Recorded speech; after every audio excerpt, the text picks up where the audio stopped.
Friends, Rayalaseema వాళ్లకు తెలుసు కదా, వీరప్పన్ అనే నేమ్ వింటేనే ఒక భయం వేస్తుంది. కానీ నేను చెప్పబోయే ఇన్సిడెంట్ దానికి వీరప్పన్ కూడా సైలెంట్ అయ్యాడురా బాబు. వీరప్పన్ టీమ్ లో ఒక వ్యక్తి ఉండేవాడు. అతను రమేష్. అతను చనిపోయి 2 సంవత్సరాలు అయింది.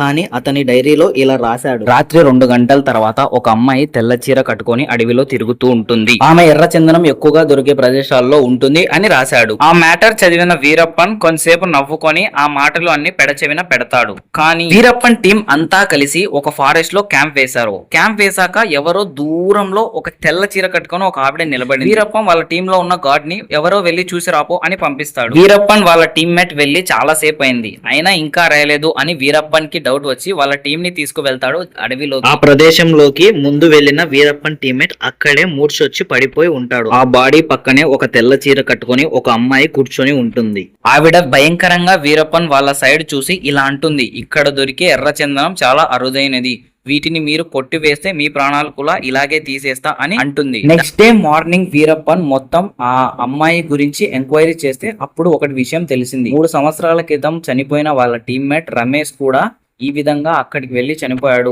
అందుకే రమేష్ డైరీలో ఈ లైన్ రాసి ఉంది: రాత్రి అక్కడికి వెళ్ళకూడదు అని.